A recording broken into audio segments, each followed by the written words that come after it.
Assalamualaikum warahmatullahi wabarakatuh. Selamat sore dan salam sejahtera.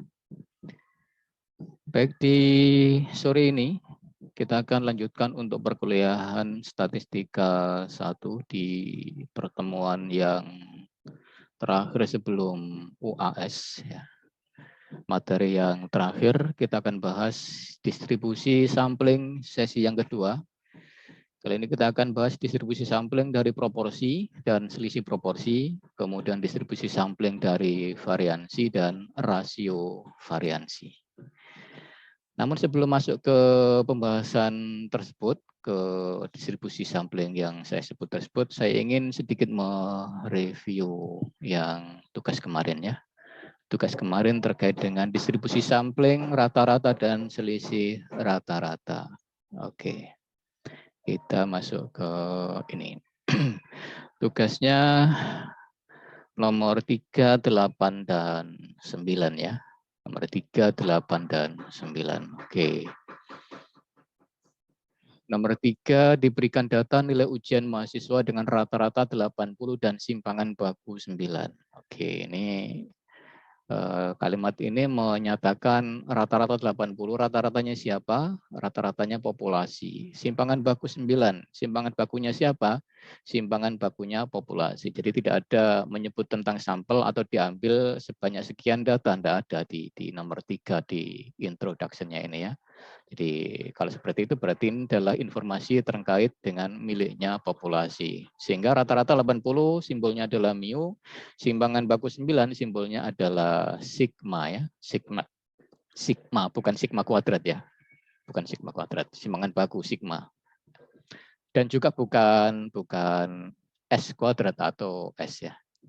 Oke, nanti kita akan menghitung probabilitas jika diambil 35 mahasiswa secara random diperoleh rata-rata lebih dari 76, dan yang B jika populasi itu normal, hitung probabilitas bahwa seorang mahasiswa yang dipilih secara random, ya ini anggap aja berarti sama dengan konsep yang di atas, diambil sampel berukuran 1 gitu ya, mendapatkan nilai lebih dari 78. Ya konsepnya bukan rata-rata karena satu saja yang diambil ya. Oke, kita saya ambil uji petik, mohon maaf Mbak Monika Sunarno ya, terambil uji petik, tidak masalah. Oke, yang di A, N, nah ini nanti kan terkait dengan pertanyaannya, pertanyaan A. Oke, yang diketahui adalah mu 80 dan S sama dengan 9. Nah ini simbol yang betul adalah sigma ya, bukan S. Simbolnya adalah sigma, karena itu nanti berkaitan dengan ini. Jadi ketika sigma diketahui, maka nanti ke bawahnya berapapun nilai N-nya, baik 35 maupun N-nya itu diambil satu saja, itu nanti tetap pakai Z ya, bukan pakai T gitu ya. Jadi ini simbolnya harus benar, sigma. Begitu sigma, simpangan baku punyanya populasi diketahui, maka probability konsepnya nanti ngitungnya adalah pakai tabel Z, bukan tabel T ya. Jadi ketika sigma diketahui, apapun atau berapapun nilai N-nya nanti pakai Z gitu ya. Oke. Itu yang pertama perlu saya sampaikan. Jadi terkait dengan apa yang diketahui, diidentifikasi, maka ini harus benar sigma ya. Kalau mu ya enggak terlalu lah ini ya. Enggak terlalu ngefek ke ininya, ke Z atau T-nya kan. Yang ngefek ke Z atau T kan ini S apa sigma. Begitu sigma ya harus pakai Z. Begitu ini S, nanti kita lihat N-nya. N-nya besar apa N kecil. Kalau N besar masih bisa pakai Z. Kalau N-nya kecil maka pakai T. Kan gitu. Oke, yang ditanyakan adalah probabilitas X bar 70 lebih dari 76 jika diambil 35 orang. Ya, nanti larinya ke sini. Oke, ini sigma. Kalau sigma berarti ini bukan ke T tapi ke Z. Lebih dari ini, probabilitas 1 dikurangi. Oke. Ini Mbak Monika pakai apa? Pakai Z ya ini. 2,62 dapatnya 0,01 ini pakai apa Mbak Monika? Ada Mbak Monika? Ini Pak, distribusi tabel T Pak. Tabel apa? Tabel Z apa tabel T? tabel T, Pak. Tabel T. Oh. Jadi harusnya pakai tabel Z, Mbak Monica ya. Tabel T berarti ada degree of freedom ya. Kalau pakai tabel T ada degree of freedom. Degree of freedom-nya N-1, 34. 34 kayaknya di tabel, saya nggak tahu. Di tabel saya kayaknya enggak ada sih. Oke, itu aja ya. Nanti Anda cari pakai tabel Z lebih besar dari min 2,62, berarti 1 dikurangi probabilitas Z kurang dari minus 2,62. Nah, ini enggak perlu dibalik lagi ya. Kalau tabel Z enggak perlu balik gini lagi. Kalau tabel T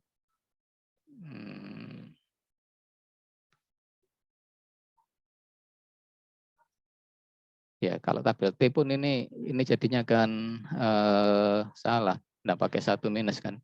1 dikurangi yang lebih kecil berarti ya yang lebih besar kan gitu. Enggak pakai 1 minus kalau pakai tabel T. Kalau pakai tabel T tapi enggak pakai tabel T, maksudnya secara prosedural kalau misalkan pakai tabel T begini ini salah. Ya, jadi harusnya pakai tabel Z, cukup ini, kemudian ke sini, udah ini nggak usah langkah ini, langsung nanti 1 dikurangin, ini cari min 2,62, tabel Z itu, oke ini, min 2,62, min 2,6, min 2,6, min 2,6012, ini 0044 ini ya. 1 dikurangi dengan 0,0044 ya. Oke, 1 dikurangi dengan 0,0044 ya, itu 0,99 berapa? 56 ya. Oke, 9956. Oke, itu ya yang A. Yang B, nah yang B oke, yang B sudah pakai Z Mbak Monica ya, Z.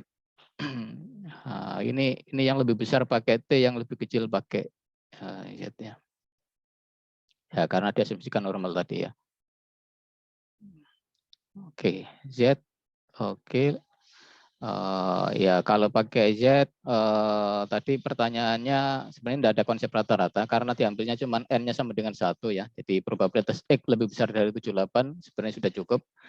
Probabilitas X min mu dibagi dengan sigma per akar N dibagi sigma sudah cukup ya. Ya, karena N-nya 1 kan akar 1 ya sama dengan 1. Jadi ini kembali seperti biasa ya. X min mu dibagi sigma gitu ya. X min mu dibagi sigma karena cuma 1 ya. Tapi enggak masalah ada sigma per akar N, N-nya dikasih 1 kan kembali lagi ke sama dengan sigma gitu ya. Oke, lebih besar, lebih kecil, oke ya. Ini sudah benar kayaknya yang ini. Endingnya seperti ini, dapatnya. Ya, sudah pakai Z. Oke, jadi nomor 3 itu adalah berbasis pada sigma diketahui maka pakai Z. Nomor 8 itu mana nomor 8?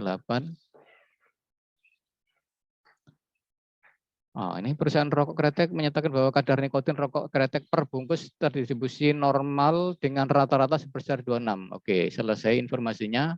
Yang diinformasikan adalah rata-rata. Rata-ratanya siapa? Rata-rata populasi ya.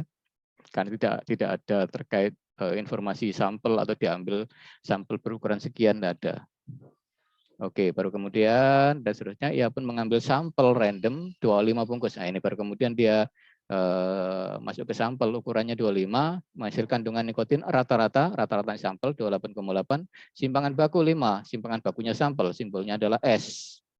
Oke, kesimpulan apa yang dapat diambil ya dihitung aja ini probabilitas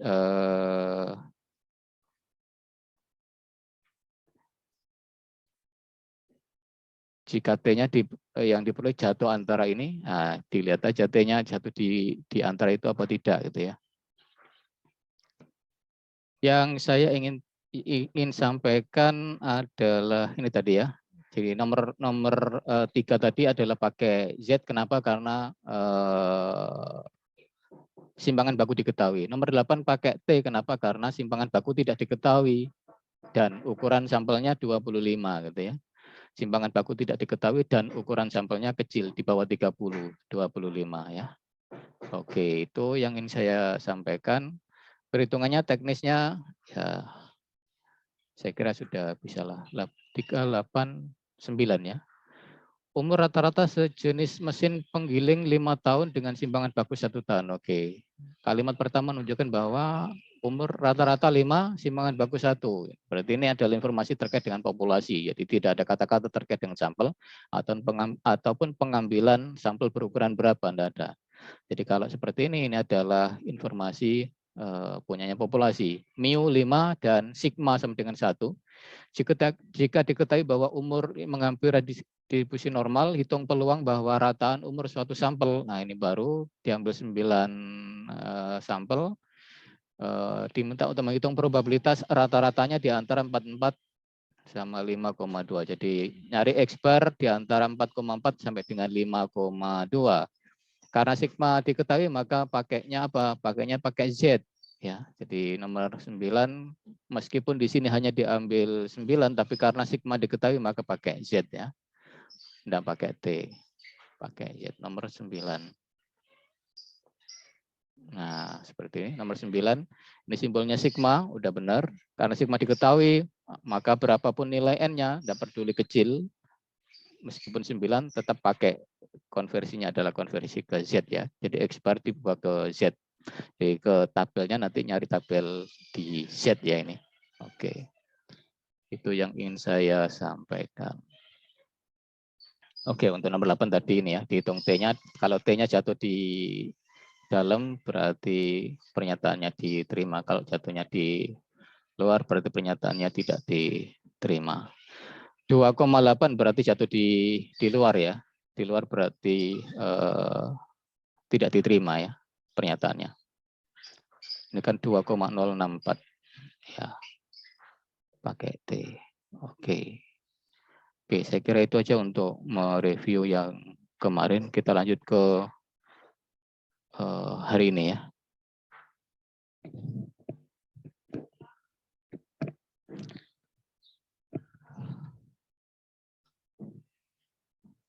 Oke, kita lanjutkan ke distribusi sampling proporsi. Nanti lanjut selisih proporsi, variansi, dan rasio variansi. Dalam suatu percobaan binomial, didefinisikan variabel random X adalah banyaknya sukses dalam N percobaan, dengan proporsi sukses adalah P, maka variabel random X berdistribusi binomial. Oke, percobaan binomial adalah percobaan yang tiap trialnya itu ada kemungkinan hanya 2, sukses atau gagal. Kemudian probabilitas suksesnya adalah P dan itu tetap dari trial ke trial. Trial ke-1 probabilitas suksesnya adalah P, trial kedua juga sama. Contoh yang simpel adalah pelemparan satu buah koin ya. Satu buah koin kemungkinannya adalah ya dalam ini sukses gagal itu bisa muka atau gambar ya, angka atau gambar ya. Seperti itu. Nanti dalam aplikasi di praktisnya ya bisa terkait dengan kesembuhan pasien, ya sembuh sama tidak sembuh. Jadi pasien ke-1 berarti trial 1, pasien 2 trial 2, sampai ada sebanyak berapa pasien ya berarti itu banyaknya trial. Oke, itu jika N cukup besar, maka variabel random X yang menyatakan banyaknya sukses di antara N trial tadi itu akan menghampiri distribusi normal dengan rata-rata mu sama dengan N kali P dan simpangan baku disimpulkan dengan sigma itu adalah akar dari NPG. Oke, ini kasusnya adalah binomial. Binomial itu trial tadi ya, sukses gagal tadi. Tetapi kalau trialnya itu besar, N-nya cukup besar, maka perhitungannya X-nya itu bisa menghampiri distribusi normal, rata-ratanya adalah NP akar NPG untuk simpangan bakunya. Sehingga untuk proses perhitungannya, probability-nya, distribusi samplingnya itu menggunakan distribusi kemarin kita mengenalkan teorema limit pusat itu ya. Statistik dikurangi dengan rata-rata dibagi dengan simpangan bakunya yang kita notasikan dengan Y itu berdistribusi normal standar atau normal 0,1 ya. Oke, sehingga ya statistiknya apa di sini? Statistiknya adalah proporsi sampel P-topi, yaitu banyaknya sukses di antara N trial, ya banyaknya sukses di antara N trial, N percobaan. Kemudian mu-nya apa? Mu dari P topi. Mu dari P topi ya ekspektasi dari P topi, ekspektasi dari X per N.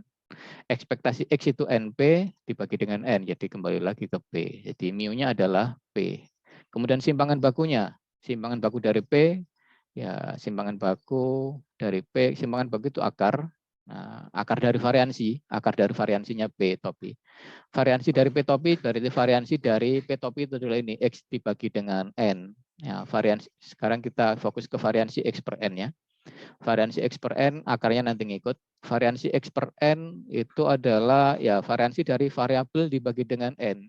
Kalau di statistika satu yang awal kemarin ya, ekspektasi di bab ekspektasi ya, rata-rata dan variansi itu ada ya. Jadi sifat variansi adalah ini. Jadi variansi variabel dibagi dengan suatu konstanta itu adalah seper konstanta kuadrat dikalikan dengan variansi variabel tersebut. Ya. Jadi variansi dari X per N ya seper N kuadrat dikalikan dengan variansinya X. Variansinya X apa? Variansinya X adalah NPG ya. Jadi variansi X itu binomial, punya min, NP punya variansi NPG. Tapi kalau X dibagi N, minnya P, variansinya adalah NPG dibagi N kuadrat, atau N-nya bisa dinetralkan, dihilangkan satu jadi PG per N variansinya. Ya, X per N itu tidak lain adalah P topi ya. Jadi yang di dalam ini adalah variansi dari P topi. Yang kita butuhkan adalah simpangan baku yaitu sigma. Jadi kita kasih akar. Oke, jadi informasi yang penting di sini adalah kita punya statistik P topi X per N, punya mu sebesar P dan punya sigma sebesar akar PG per N. Nah, dengan teorema limit pusat berarti statistik P topi dikurangi dengan mu-nya yaitu dikurangi dengan P ya, kemudian dibagi dengan sigma ya akar PG per N. Ya, teorema limit pusat seperti ini, TLP, teorema limit pusat. Jadi statistiknya dikurangi dengan mu-nya dibagi dengan sigma, itu nanti akan mendekati distribusi normal. Jadi P topi menempati ini, mu dari P topi tidak lain adalah P, taruh di sini. Ya, kemudian sigma dari P topi tidak lain adalah ini, taruh di bawah. Oke, ini mendekati distribusi normal 0,1. Sehingga nanti untuk perhitungannya distribusi sampling, probabilitas P topi itu konversinya atau ke perhitungannya menggunakan tabel Z dengan konversi ini. P topi dikurangi dengan P dibagi dengan akar PG per N. Oke, ini yang perlu kita catat yang kotak biru ya, sebagai transformasi atau konversi untuk perhitungan ke menggunakan tabel Z-nya nanti. Kalau kita terkait dengan distribusi sampling P topi atau proporsi ya. Masuk ke contoh, diasumsikan bahwa proporsi populasi yang memilih SBY kalah sebesar 54%. Oke, ini tampaknya sudah lama sekali ya, 2004. Tapi tidak apa-apa, masih dijadikan sebagai contoh. Oke, ini berarti P ini ya, P populasi ya. Jadi diasumsikan proporsi populasi, berarti P tidak pakai indeks topi. P itu 54%. Hitung probabilitas lebih dari 60% dari 50 konstituen memilih SBY kalah dalam pemilu presiden tahun 2004. Oke, jadi ini ada 50 konstituen, berarti ini adalah kita bisa anggap N-nya atau trialnya. Diminta untuk menghitung probabilitas P-nya, proporsi berapa di antara ini yang memilih SBY kalah itu lebih dari 60%. Berapa probabilitasnya? Jadi diminta untuk menghitung probabilitas P topi lebih dari 60% ya. Oke.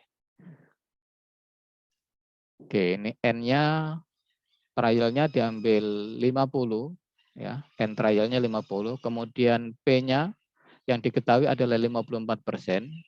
Berarti mu-nya rata-ratanya adalah sesuai dengan rumus tadi adalah P yaitu 0,54 sama dengan ini. Kemudian sigma itu adalah akar PG per N. Akar P-nya 0,54, Q-nya adalah 0,46 ya.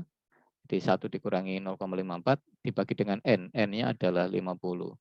Oke, ketemunya ini 0,0705. Oke. Ini jadi untuk perhitungan ini kita membutuhkan mu dari P topi dan sigma dari P topi. Udah ketemu ini 0,54 sama 0,0705.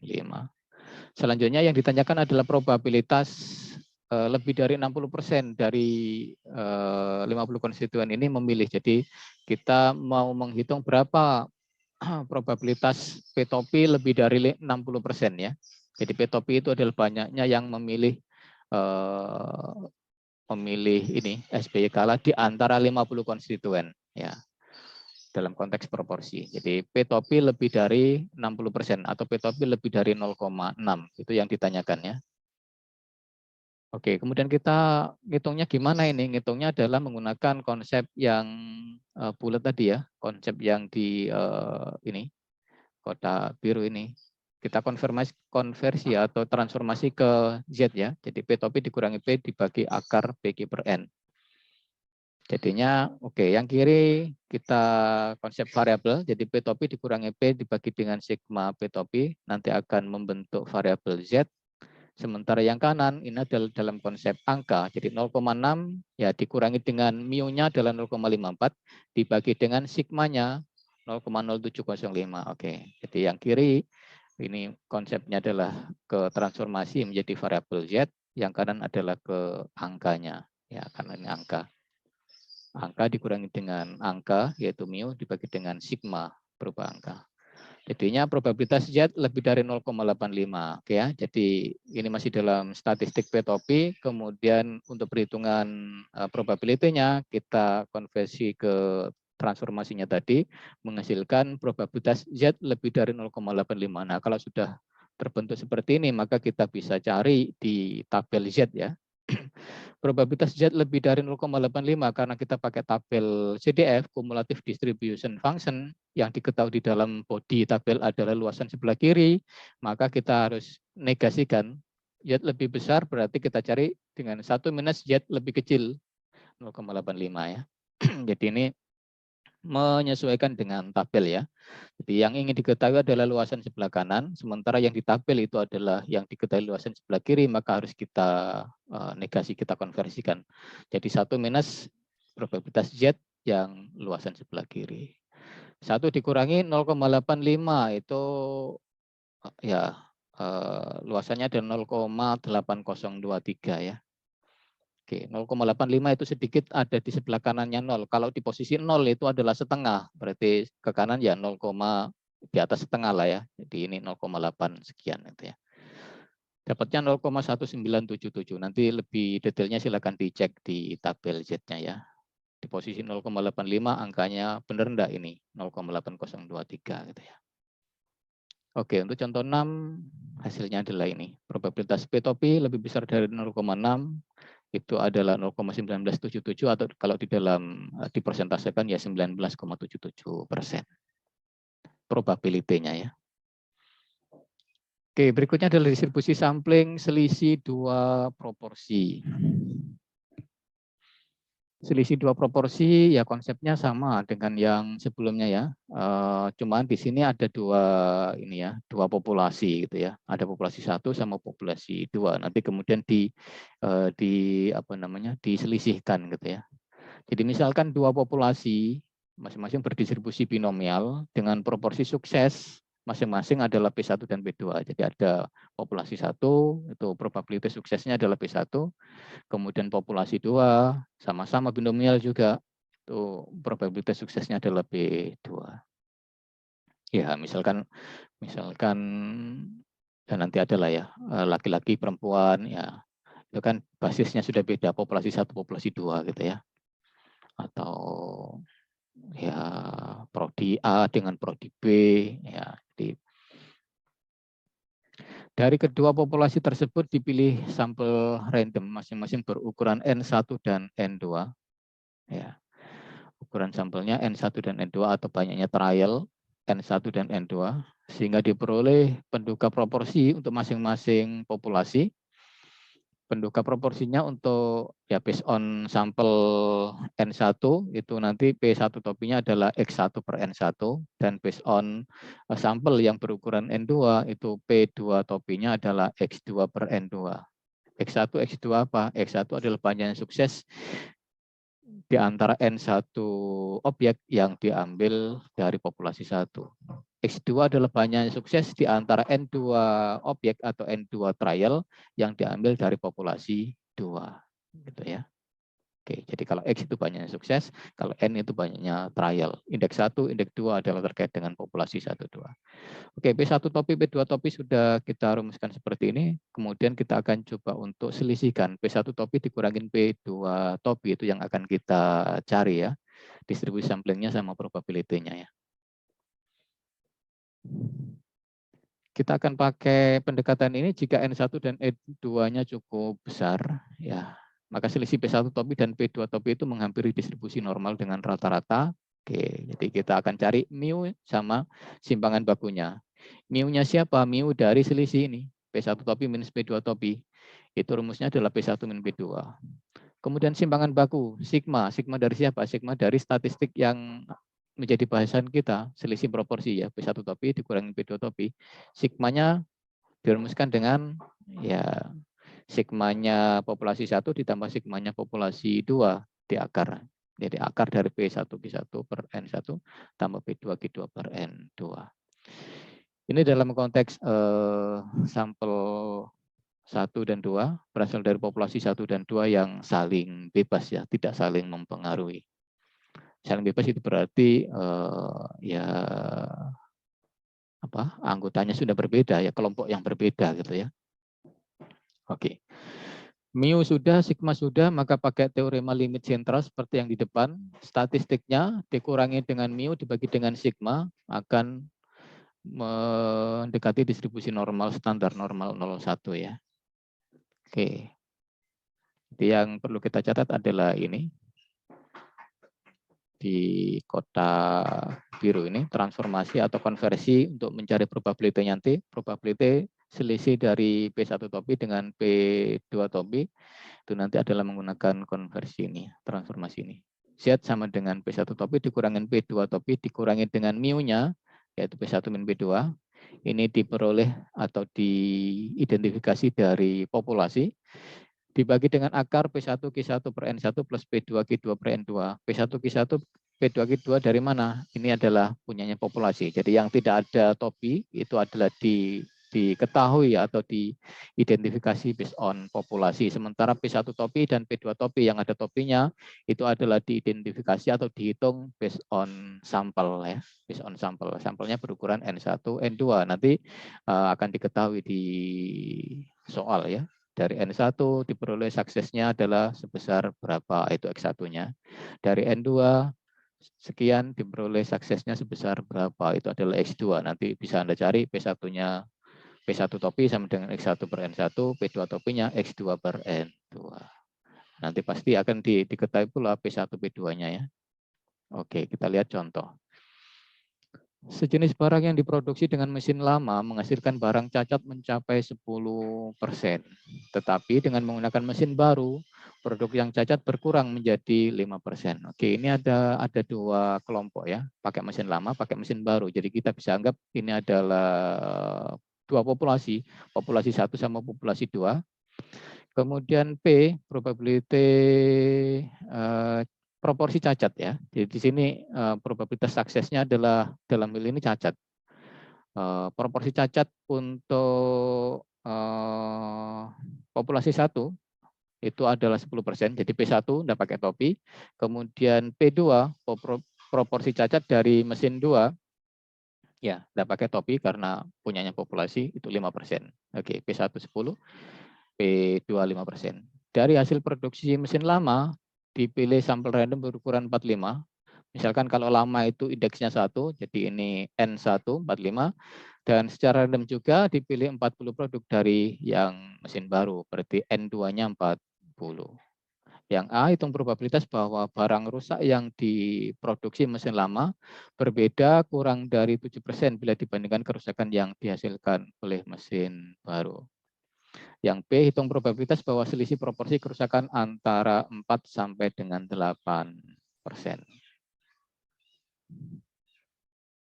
Oke.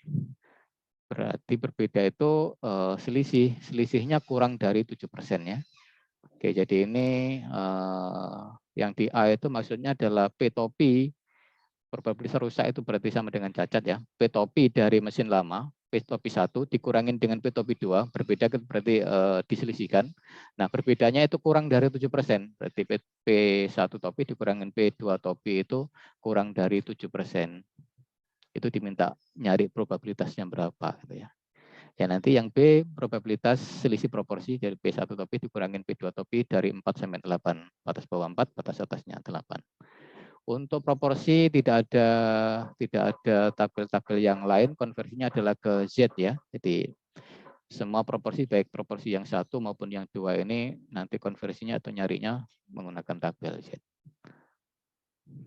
Oke, untuk selisih statistiknya tadi P1 topi dikurangin P2 topi. Untuk mu-nya itu P1 dikurangin P2, 10 dikurangin 5 atau 5%, 0,05. Kemudian sigmanya akar dari P1 Q1 per N1 ditambah P2 Q2 per N2. Dimasukkan saja akar dari, oke ini indeks 1, indeks untuk mesin lama ya, 10. Oke, 0,10 dikalikan 0,9 dibagi dengan 45, N1 tadi, ditambah dengan yang dari mesin 2, itu 5%, dikalikan 95%, dibagi dengan 40, N2-nya diambil 40 tadi ya. Oke, setelah perhitungan diperoleh 0,056. Oke, mu sudah ketemu dan sigma sudah ketemu untuk statistik selisih proporsi ya. Oke, sekarang masuk ke A. Berapa probabilitas selisih proporsi kurang dari 0,07 ya? Selisih proporsi atau perbedaan proporsi mesin lama dengan mesin baru tadi, yang di A, pertanyaannya seperti itu. Kurang dari 7% atau kurang dari 0,07. Yang kiri, ini dalam konsep variabel, kita bawa ke variabel. P1 topi, P2 topi dikurangi dengan mu dibagi dengan sigmanya, nanti menghasilkan Z di sini. Yang kanan, oke, lebih kecil dari 0,07. 0,07 ini adalah ininya, perlu dikurangin dengan mu-nya, berarti dikurangi dengan 0,05, ya 0,07 tetap ini, dikurangi dengan mu-nya adalah 0,05, dibagi dengan sigmanya adalah 0,056. Ya, oke. Yang kanan dirupakan dalam bentuk angka ya, yang kiri tetap masih dalam bentuk variabel. Jadi probabilitas Z kurang dari 0,35 jadinya ya. Oke, jadi ini kita transformasi atau konversi menjadi ini. Probabilitas Z kurang dari 0,35. Kita cari di tabel. Nah, ini sudah sesuai dengan tabel ya. Jadi probabilitas Z kurang dari 0,35. Jadi mencari luasan di sebelah kiri. Jadi sudah sama atau sudah cocok sesuai dengan body tabel ya. Di dalam body tabel itu ada luasan sebelah kiri. Jadi tidak perlu Anda menegasi satu dikurangin ya. Jadi langsung saja Anda cari di dalam body tabel itu angka 0,35. Dapatnya adalah 0,6368. Oke. Untuk ngecek silakan dicari sendiri ya. Angka 0,35 dapatnya 0,6368. Yang B, probabilitas selisih proporsi dari 0,04 atau 4% sampai 8% pertanyaan tadi. Kalau desimalkan 0,04 sampai dengan 0,08. Oke. Yang kiri dinumerikan, yang kanan juga dinumerikan, yang tengah dijadikan ke dalam bentuk variabel Z ya. Oke, ini yang kiri 0,04 dikurangi dengan mu dibagi dengan sigma. Oke, mu dan sigmanya ini. Yang tengah biarkan dalam bentuk transformasi variabel, nanti akan berubah menjadi Z ya. Yang kanan 0,08 dirupakan dalam bentuk numerik angka, dikurangin dengan mu 0,05 dibagi dengan sigma 0,056. Oke, ini. Yang tengah jadi variabel Z, yang kiri jadi minus 1,77 setelah melalui perhitungan, yang kanan jadi 0,53. Oke, jadi kita mencari luasan di tabel Z itu di tengah-tengah ya, di antara minus 1,77 sampai 0,53. Gimana cara ngitung luasan di tengah? Ada batas bawah, batas atas. Ya, sama dengan probabilitas, batas atas dikurangi batas bawah ya. Di probabilitas Z kurang dari 0,53 dikurangi probabilitas Z kurang dari minus 1,77. Ya, gampangannya probabilitas Z batas atas dikurangi Z batas bawah ya, karena ada di batas bawah sampai batas atas ya. Oke, gampangannya seperti itu. Anda cari di tabel angka 0,53. Nah, ini sudah pakai tanda lebih kecil kan, berarti sudah sesuai dengan body tabel itu. Dapatnya 0,7019. Dan yang ini minus 1,77 itu dapatnya 0,0384 ya. Di nilainya sama dengan 0,6635. Oke, bagi Anda yang masih masih bingung, masih kurang paham bagaimana teknik menghitungnya ini, menghitung ya ketika sudah terbentuk dalam variabel Z, entah menghitung yang luasan sebelah kanan atau menghitung yang luasan di tengah-tengah di antara seperti ini, nanti silakan dipelajari lebih dalam supaya biar lebih mahir ya. Nanti ketika menghadapi soal pertanyaan biar lebih cepat.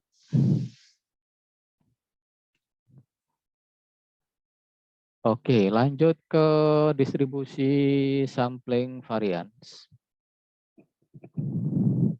Distribusi sampling varians ini disajikan ada dua teorema. Yang pertama adalah terkait dengan sampling variansi satu populasi, dan yang kedua 8.2 adalah distribusi sampling rasio variansi dua populasi. Yang pertama teorema 8.1 yang terkait dengan distribusi sampling untuk variansi satu populasi. Jika S kuadrat adalah variansi sampel random berukuran N yang diambil dari populasi berdistribusi normal dengan variansi sigma kuadrat, maka statistik chi-square yang rumusnya adalah N-1 S kuadrat dibagi sigma kuadrat itu berdistribusi chi-square dengan derajat bebas N-1. Oke, jadi ini teorema 8.1 ini akan nanti dipakai untuk menghitung distribusi sampling atau probabilitas variansi sampel ya, menghitung distribusi dari peluang distribusi dari variansi sampel ya. Nanti akan dikonversi ke chi-square dengan rumus N-1 S kuadrat per sigma kuadrat. Kalau untuk dua populasi, rasio variansi 1 dengan variansi 2, nah ini jika S1 kuadrat dan S2 kuadrat masing-masing adalah variansi dari sampel random yang saling bebas, ya berarti populasi 1 dan populasi 2 itu kelompok yang berbeda, anggotanya berbeda, tidak berpasangan atau tidak saling terkait. Diambil sampelnya berukuran berapa? N1 dari populasi 1, N2 dari populasi 2. Maka variabel random F, oke, konversinya nanti adalah ke F, ke distribusi F. Rumusnya adalah S1 kuadrat dibagi dengan sigma 1 kuadrat, dibagi dengan S2 kuadrat per sigma 2 kuadrat. Ya. Jadi ini informasinya kurang. Dua populasi dengan variansi populasi 1 sigma 1 kuadrat dan untuk populasi 2 adalah sigma 2 kuadrat ya. Sama seperti ini ya. Jadi sigma 1 kuadrat dan sigma 2 kuadrat. Kalau mau dilengkapin begitu. Oke, transformasi ini berdistribusi F dengan derajat bebas. Untuk V1-nya adalah N1-1 dan untuk V2-nya adalah N2-1. Oke, ini F itu indeks 1 dibagi dengan indeks 2, berarti nanti degree of freedom-nya yang depan atau yang atas itu adalah indeksnya 1, yang bawah itu adalah indeksnya 2 ya. Yang atas itu berarti nanti Anda cari di dalam body tabel F itu adalah yang ada di header itu V1 karena indeks 1-nya adalah sebagai yang dibagi, kemudian indeks 2 sebagai yang pembagi. Itu ini. Jadi N2-1 Anda cari di tabel F, di body tabel F nanti adalah yang di samping ya, di samping atau yang ada di baris-baris itu ya. Oke. Jadi di distribusi sampling variansi ini yang perlu kita perhatikan adalah dua ini, chi-square yang rumusnya adalah ini, N-1 S kuadrat per sigma kuadrat untuk konversi atau transformasi nanti ketika ditanya terkait dengan probability dari S kuadrat. Kemudian yang kedua adalah F yang rumusnya adalah ini. Ini adalah untuk konversi atau transformasi ketika nanti ditanya terkait dengan distribusi sampling atau probability untuk S1 kuadrat per S2 kuadrat. Oke, kita masuk ke contoh perhitungan. Contoh 8, diasumsikan bahwa variansi sampel merupakan hasil pengukuran yang kontinu. Hitung probabilitas bahwa suatu sampel random berukuran 6, N-nya 6, yang diambil dari populasi normal dengan variansi 10. Variansi 10 berarti ini sigma kuadrat ya.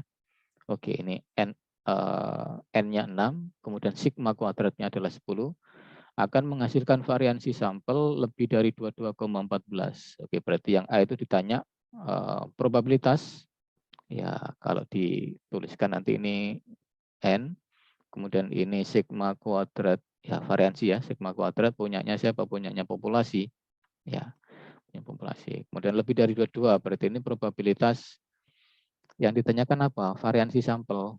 Variansi sampel itu simbolnya S kuadrat.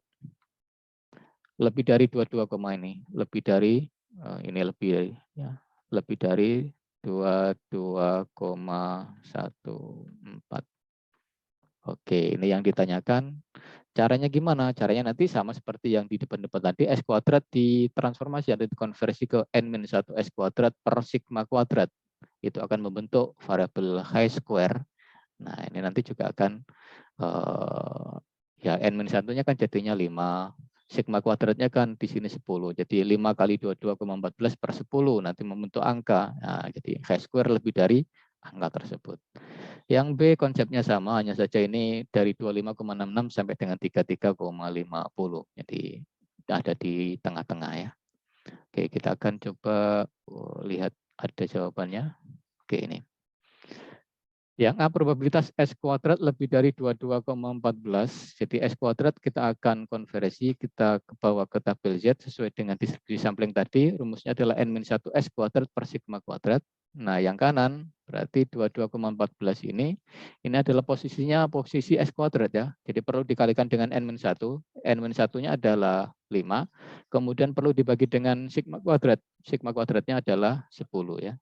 Oke, jadi 22,14 ini posisinya adalah posisi dari setara dengan S kuadrat di sini. Jadi perlu dikalikan dengan sebelah kirinya adalah N-1, pembaginya adalah sigma kuadrat. Oke, yang ini menjadi variabel chi-square. Ini yang kanan menjadi angka. Jadi kita tinggal mencari di dalam tabel chi-square itu berapa probabilitas chi-square lebih dari 11,07. Jangan lupa pada degree of freedom berapa? Derajat bebasnya adalah N-1 ya. Derajat bebasnya adalah 5. Ya, derajat bebasnya 5. Jadi Anda cari di tabel chi-square itu angka 11,07 dibaris dengan degree of freedom 5. Oke, saya cari ya. Saya keep dulu. Oke, tabel chi-square itu ini. Pada derajat bebas DF-nya 5, oke 11,07. Nah ini 11,07 ada di sini. Itu luasan sebelah kanannya adalah 5% ya. Luasan sebelah kanan 5% itu maksudnya adalah luasan ini, luasan yang merah, yang di shading merah ini ya, alfa. Jadi alfa itu posisinya adalah di sini, luasan sebelah kanan. Jadi sesuai dengan soal tadi, ini kan yang diminta chi-square lebih dari, jadi luasan sebelah kanan gitu ya. Luasan di sebelah kanannya angka 11,07 pada degree of freedom 5. Itu adalah ini. Jadi pada degree of freedom 5, pada baris 5 ini, Anda cari angka 11,07. Oh, berarti luasan sebelah kanannya adalah sebesar 5%. Oke, yang ini 5% berarti ya. Oke, tertulisnya 0,05 ini. Yang B, S kuadrat dari 25,66 sampai 33,5. Oke, yang kiri dan yang kanan kita jadikan angka, dikalikan dengan sama, N-1 per sigma kuadrat tadi. Ya. Yang tengah jadi chi-square. Oke. Di probabilitas chi-square-nya berada di antara 12,83 sampai dengan 16,75. Oke. Gimana cara nyarinya? Gimana cara nyarinya ini? Chi-square. Oke, kalau digambarkan. Oh, belum di ini ya. Saya. Nah, oke, ini dulu. Oke, kalau digambarkan kan, oke, tak taruh di sini. Oke, seperti ini gambarnya. Oke, anggap aja misalkan di sini sampai di sinilah biar lebih enak ya. Oke, ini yang diminta ya. Ini angkanya 12,83, yang kiri, oke ini 8. Yang kanan 16,75. Oke, berapa luasan yang di tengah ini antara ini dan ini? Nah, karena tabel yang ada untuk chi-square itu adalah, kan gambarnya tadi kan begini gambarnya ya. Gambarnya kan Di dalam tabelnya kan gambarnya begini.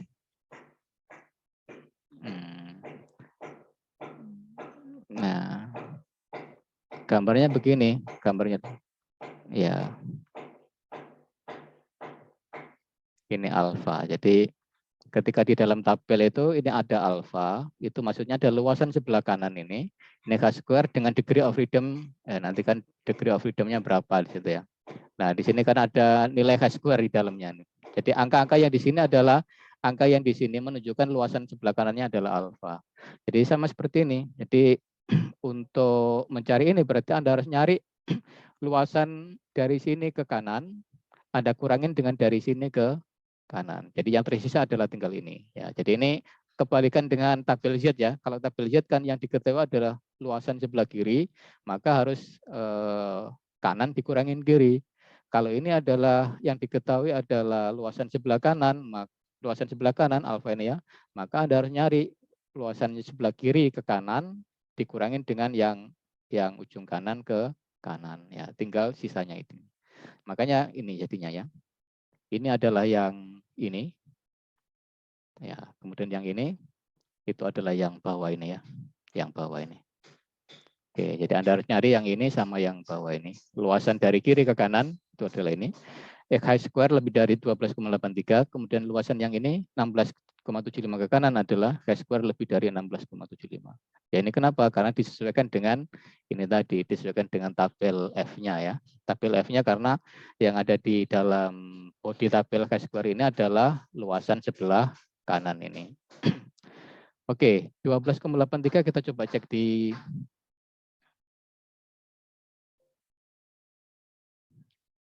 cek di tabel H square ya. 1283 degree of freedom-nya tadi 5. Tabel H square degree of freedom 5, 12,83. 12,83. Oke, ini 12,833 di sini ya. Ya, kita anggap samalah 12,83. Luasan sebelah kanannya adalah 2,5%, 0,025 ya. Oke, 0,025. Oke, ini 0,025. Kemudian yang 16,75 di sebelah kanannya 16,75 itu oke, tetap di degree of freedom 5. 16,75 itu ini. 16,75 itu 0,5% atau 0,005 ya. 0,005. Oke, ini 0,005. Oke, dapatnya ini. Sehingga selisihnya ya 0,02 atau 2%. 2,5 dikurangi dengan setengah ya, 2%, 0,02. Oke, itu ya ini memang sudah di-set ya, sudah di-set angkanya supaya bisa dicari di tabel gitu ya, supaya bisa ada angka di sini ya. Memang ngeset soalnya enggak sembarangan, jadi harus supaya ketemu angka di dalam body tabel gitu ya. Oke, berikutnya contoh 9 ya.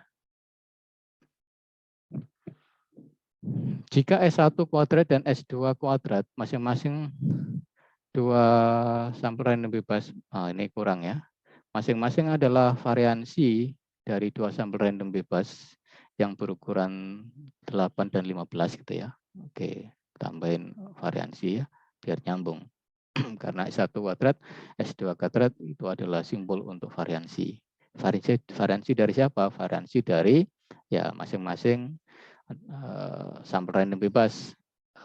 Sampel random bebas berukuran 8 dan 15 yang diambil dari populasi normal dengan variansi Oke, 2 dan 3. Oke, kalau misalkan indeks 1 itu di depan, indeks 2 di belakang, berarti 8 itu adalah N1, 15 adalah N2. Kemudian ini variansi populasi, berarti ini adalah sigma 1 kuadrat, yang 3 adalah sigma 2 kuadrat ya. Oke, kalau kita urutkan seperti itu. Ya, hitung probabilitas rasio variansi sampel S1 kuadrat per S2 kuadrat lebih dari 1,84. Oke, ini pertanyaannya kita masukkan di sini sama dengan ini kita bawa ke konversi perhitungan menggunakan tabel. Konversinya pakai apa? S1 kuadrat per sigma 1 kuadrat dibagi dengan S2 kuadrat per sigma 2 kuadrat. Nanti lari ke tabel F ya. Oke, yang tadi ya di teori 8.2 tadi ya. Oke. Dibawa ke sini berarti nanti yang sebelah kanan juga harus dikalikan dengan dikasih treatment yang sama ya. Yang sebelah kanan berarti 1,84-nya harus dikalikan berapa ya? Kalau di dalam konsep perkalian berarti ini kan dibalik ya, dikalikan dengan sigma 2 kuadrat per sigma 1 kuadrat ya.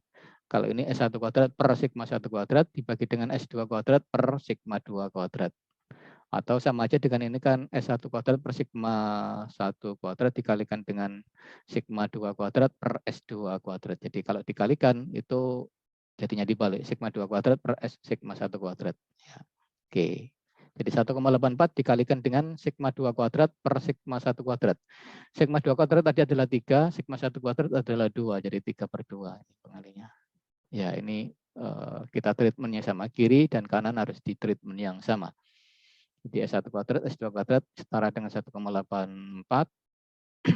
Yang kiri dikalikan sigma 2 kuadrat per sigma 1 kuadrat atau dalam bentuk aslinya begini. Yang kanan juga harus sama.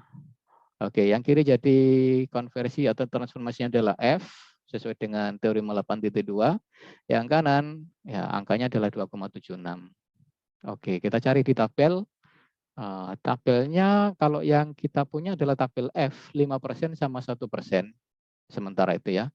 Sementara adalah F 5% sama 1%. Jadi jawabannya ya kemungkinannya 5% atau 1%. Pada degree of freedom yang atas tadi 1 ya, berarti dikurangin 1, 7 sama 14 ya. Berarti kita cari di tabel F angka 2,76, berapa luasan sebelah kanannya, pada degree of freedom atau derajat bebas 7 sama 14. Oke, kita cari di tabel F, kita punya tabel F, enggak ada tabel F-nya. Tabel F, ini 1%, atasnya 7, bawahnya 14. 7, 14, enggak cocok ya. Tadi berapa? 2,76 ya, 2,76.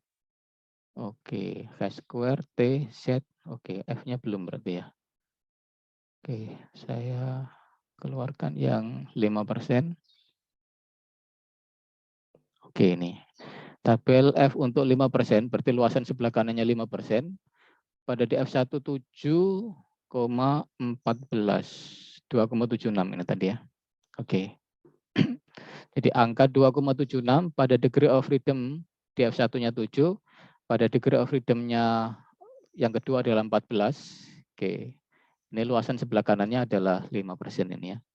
Oke, jadi jawabannya kalau enggak 5% ya 1% ya. Dan itu cocoknya adalah di yang tabel F 5%, berarti jawabannya adalah 5% ini ya. Oke, seperti itu.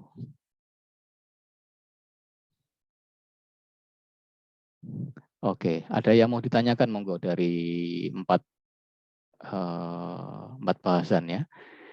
Distribusi sampling dari proporsi, selisih proporsi, kemudian variansi dan rasio variansi. Contoh-contoh untuk keempat ya masing-masing sudah diberikan. Ya, saya kira soal-soal yang ada di ini, yang ada di ini distribusi sampling, ini juga tidak jauh beda ya, sama dengan yang kita bahas di contoh-contoh tadi ya. Soalnya mulai dari 10 ya. 10, 11 sudah masuk ke distribusi sampling, 10 itu variansi, 11 itu proporsi, 12 itu selisih proporsi ya. Oke, 13 rasio variansi.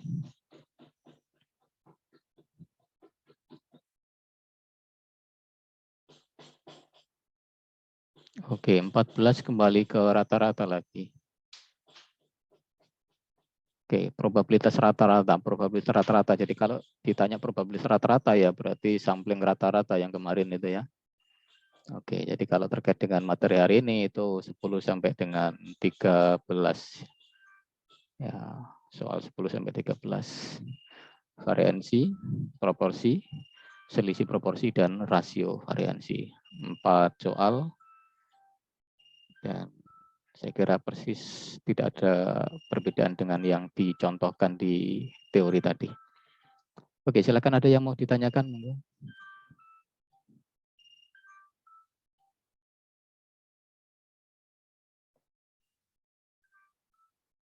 Mohon izin bertanya, Pak. Iya, silakan. Kalau misalnya ada angka yang nggak ada di tabel itu gimana ya, Pak? Atau jangan-jangan jawaban kita salah atau diambil Ya. kayak dibulatkan gitu atau gimana? Makasih. Terima kasih. Baik. Baik, kami selaku pembuat soal itu berusaha untuk membuat atau men-setting soal agar jawabannya bisa diperoleh atau diakses dari tabel yang ada ya. Kalau misalkan selisihnya dikit-dikit, contoh tadi ada 0,833 tadi ya. Saya lupa 83. Ya, kalau misalkan seperti itu ya kalau selisihnya digit ketiga sih enggak masalah ya. Diambil 2 digitnya saja, enggak perlu pendekatan. Tapi kalau misalkan selisihnya jauh benar-benar tidak ada di tabel itu ya berarti ada 2 kemungkinan. Kemungkinan kami nyetingnya salah, kemungkinan kedua Anda ngitungnya yang salah. Ya. Kalau misalkan itu kami nyetingnya yang salah ya berarti ya sebenarnya bisa dicari, cuman tidak bisa pakai tabel, harus pakai bantuan software ya. Kalau pakai software katakan Minitab itu semuanya bisa diatasi, ya, tidak terbatas ya. Tapi kalau di tabel kan terbatas itunya ya, terbatas. Oke, seperti itu Mbak. Jadi kalau misalkan selisihnya itu hanya digitnya ya pakai pendekatan aja. Tapi kalau selisihnya itu memang beda-beda jauh ya berarti coba dicek ulang perhitungannya karena kami berusaha untuk gimana supaya itu bisa diakses, diambil dari tabel. Ya, jadi kemungkinannya ada 2 tadi. Mungkin kami yang salah atau perhitungan Anda yang salah. Ya, kalau Anda ngitungnya sudah benar ya berarti kami yang salah. Kalau kami yang salah berarti ya itu bonus bagi Anda. Baik, Pak. Terima kasih. Oke. Nanti kalau misalkan ada kasus seperti itu ya nanti disampaikan aja ke kami ya sebagai pembina. Untuk ya. Saya ingin tanya, yang contoh nomor 7 itu tadi, yang B saya dapatnya itu min 0,18 Pak. Nomor berapa Mbak? Yang contoh. Contoh, contoh. Oke, contoh yang proporsi, selisih proporsi. Selisih 2 proporsi. Selisih 2 proporsi, oke berarti ini. Contohnya contoh 7 AB. Ya, yang B itu tadi saya nemunya itu min 0,18 Pak. Yang B. Yang ini. Itu yang sebelahnya. Kan itu 0,04 dikurangi 0,05 per 0,056 ya Pak. Iya. Itu saya nemunya itu min 0,18. Minus 0,18. Oke. Kita cek pakai kalkulator aja. Ini kan teknis simpel ya. 0,04 dikurangi 0,05 berarti minus 1 dibagi 0,056 kan ya. Oh iya, sorry, minus 0,01 dibagi 0,056 ya. Oke. 0,1785714 sekian. Yang kanan 08 kurangi 05 0,03 dibagi 0,056. 0,53. Oke, yang kanan sudah benar ya, 5357 atau kalau dibulatkan 54 ya. Oke, berarti ini contohnya salah ya. Oke, ini salah ya. Minus 1,77 harusnya minus 0,18 ya Mbak ya. Minus 0,18 ya. Oke. Oke, makasih Mbak untuk konfirmasinya. Ini ada yang salah nanti ya direvisi lah ya. Berarti jawabannya salah. Kalau ngikutin pertanyaan berarti tetap baca 0,04, ini 0,08, di sininya minus 0,18, yang kanan sudah benar, berarti ini pengurangnya minus 0,18. Ini berarti pengurangnya Anda cari di angka minus 0,18. Minus 0,18 itu tabel Z. Oke, minus 0,18. Minus 0,1, minus 0,1 bawah masih. Minus 0,18 itu ini kayaknya ya. Ini 9 ini. 4286. Min 0,18 ya, 0,4286. Oke, 0,7 sekian dikurangi dengan 0,4286 ya. Dapatnya ya 0,2 sekian atau 0,3. Berapa? 2733. Ya, 0,2 sekian ya. 733. Ya, oke. Itu ya. Oke, terima kasih atas perhatiannya, terima kasih atas kontribusinya, dan saya akhiri. Assalamualaikum warahmatullahi wabarakatuh. Selamat sore. Assalamualaikum warahmatullahi wabarakatuh. Terima kasih, Pak. Waalaikumsalam. Terima kasih, Pak.